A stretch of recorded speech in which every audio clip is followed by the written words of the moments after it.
दुनिया के सबसे बड़े गणतंत्र भारतवर्ष, ये सबसे खुशहाल राज्य हरियाणा, ये सबसे बड़े गांवों में शामिल घिराए गांव के इस खूबसूरत प्रांगण और बहुत ही नन्हे मुन्ने प्यारे डिसिप्लिन्ड बच्चों, आप सबको, आपके टीचर्स को, प्रिंसिपल साहिबान को, वानप्रस्थ संस्था और हमारा प्यार हिसार के सभी स्तंभों को सनातन धर्म परंपरा के मुताबिक हाथ जोड़ के आप सबको राम राम।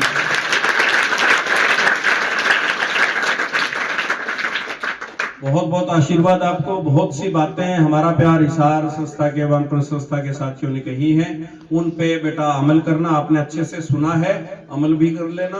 और कई वक्ताओं ने कहा मेरा प्यार हिसार, इनके यहाँ मेरा तो कुछ भी है ही नहीं, इनके यहाँ सब कुछ हमारा है। तो हमारा प्यार हिसार है संस्था का नाम, क्योंकि मेरा में तो बिलीव ही नहीं करते। मैं अक्सर देखता रहता हूँ आदरणीय खरीटा जी, आदरणीय त्रिलोक जी, आदरणीय सत्येंद्र भाई और हमारे जो प्रेरणा स्रोत हैं सभी साथी, वो अक्सर कोई दिन ऐसा नहीं गुजरता 365 में से जिस दिन परोपकार ना करे, अच्छा काम कोई ना करे, ऐसा कोई दिन भी नहीं गुजरता। हमेशा समाज के बारे में, देश के बारे में और किस तरीके से दूसरे का भला हो सकता है, सामने वाले का भला कैसे हो सकता है, सामने वाले को कैसे बेटर फील करवाया जा सकता है, यही सोच रहती है हमेशा। तो सभी बच्चे एक बार फिर से तालियां बजा करके बोले बच्चों।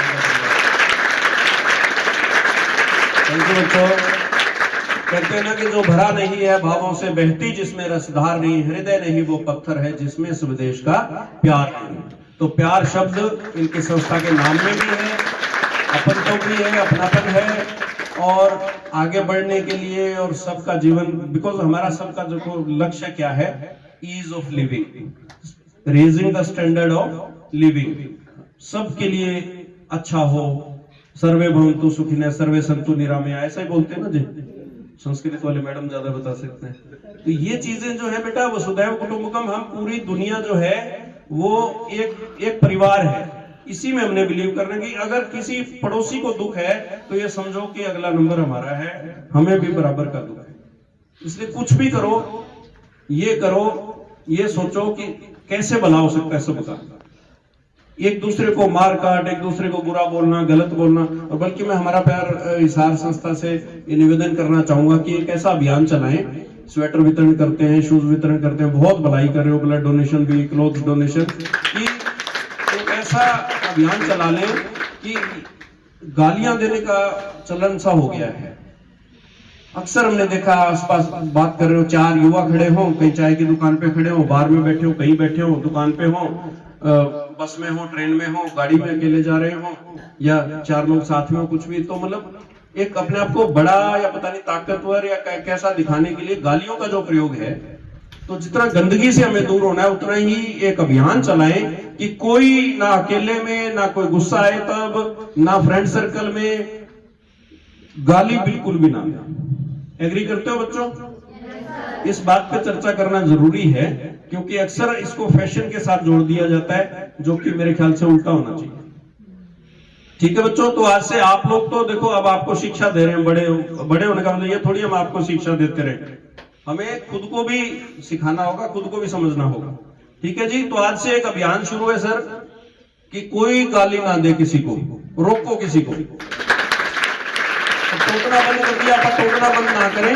कई बार क्या होता है, टोकते झगड़े होते हैं, लेकिन कोई बात नहीं, प्यार से कहो, प्यार से समझाओ, कोई बात नहीं। एक तो सड़क पे चलते चलते थूकना और एक गाली देना, ये 2 चीजें अगर हम बंद कर देना तो सभ्य समाज का हिस्सा हो जाएंगे। ये आई थिंक आज का ये टेक अवे हम कर सकते हैं कि इसको हम शुरू करें।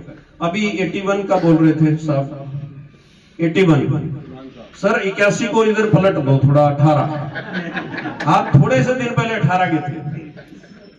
कैसे वक्त बीत जाता है पता ही नहीं लगता, और सैटरडे संडे सरकारी छुट्टी काटो तो आप 55 के लगते हो सर। तो इसलिए बच्चों आप 18 के नीचे ही हो, और ये तो काम ही सारे 18 से नीचे वाले करते हैं। चलो अच्छी बात है, बड़ी खुशी की बात है। तो बेटा मेरा कहने का मतलब है, पता ही नहीं लगेगा कब आप 81 के हो जाओगे। इसलिए हर दिन को जब भी सुबह उठते हो तो ये सोचो कि ये गिफ्ट है परमात्मा का दिया हुआ, एक नई लाइफ मिली है हमें, और उस लाइफ को अच्छे से जीना है। अभी ये प्रश्न पूछा गया कौन कौन दादी दादा के पैर छूके हैं या उनको बता करके आए हैं, तो बहुत अच्छा वो प्रश्न मुझे लगा। मैं अक्सर स्कूलों में जब भी जाता हूं तो ये पूछता होता हूं, तो ये सबका ही हाथ उठे और बहुत अच्छी बात मुझे लगी। सूर्यकांत जी की, आदरणीय सूर्यकांत जी की बात की गई। आज बहुत ही खुशी का दिन है 24 नवंबर, और सर छोटू राम जी का भी जन्मदिन है, उनको भी नमन करते हैं। आज बहुत बड़ा दिन हमारे क्षेत्र के लिए, आंसी क्षेत्र के लिए तो बहुत ही बड़ा दिन है सर।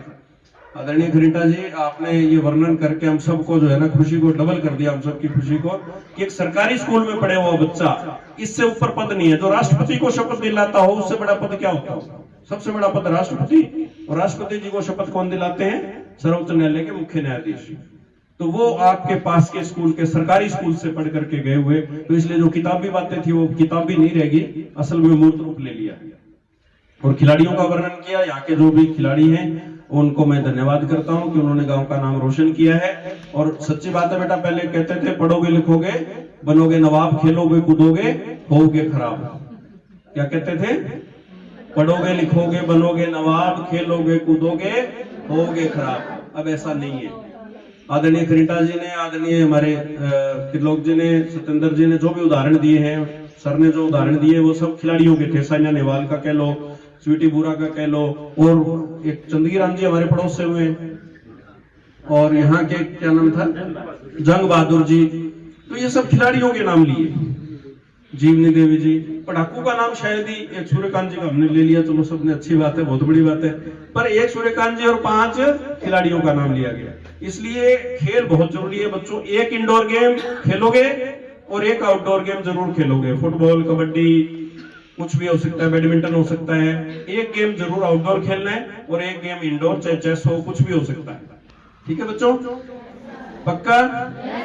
क्योंकि मेरा ये मानना है कि 5 समस्याएं जो देश के सामने है उनमें उनका इलाज खेल में है। आदरणीय खरीटा जी, 5 समस्याओं का इलाज खेल में है। एक सच्चा खिलाड़ी कभी नशा नहीं कर सकता क्योंकि उसकी एनर्जी चैनलाइज हो जाएगी। एक सच्चा खिलाड़ी कभी बीमार नहीं हो सकता। तो ये सर्वेश हॉस्पिटल नए नए खोलने की जरूरत, आबा हॉस्पिटल बहुत बड़ा बन रहा है, खोलने की जरूरत नहीं पड़ेगी। ठीक है जी। एक सच्चा खिलाड़ी कभी छेड़खानी नहीं कर सकता, एक सच्चा खिलाड़ी कभी अपराध नहीं कर सकता, और एक सच्चा खिलाड़ी कभी बेरोजगार नहीं रह सकता। इन 5 समस्याओं का इलाज खेल में। तो खेल को जरूर अपनाओ। पढ़ाई में भी कंपटीशन है, खेल में भी कंपटीशन है, पर खेल से क्योंकि आपका स्वास्थ्य अच्छा रहेगा तो उससे आपका मानसिक स्वास्थ्य भी अच्छा रहेगा, आपको बेटर फील होगा और आपकी एनर्जी चैनलाइज होगी। ठीक है बच्चों, हम आपको ज्यादा बोर नहीं करना चाहता। मैं सभी संस्था के साथियों का धन्यवाद करता हूं और निवेदन करता हूं कि हम वो काम जिसके लिए आए हैं उसको शुरू करें। बच्चों, आपको बहुत बहुत धन्यवाद, बहुत बहुत धन्यवाद।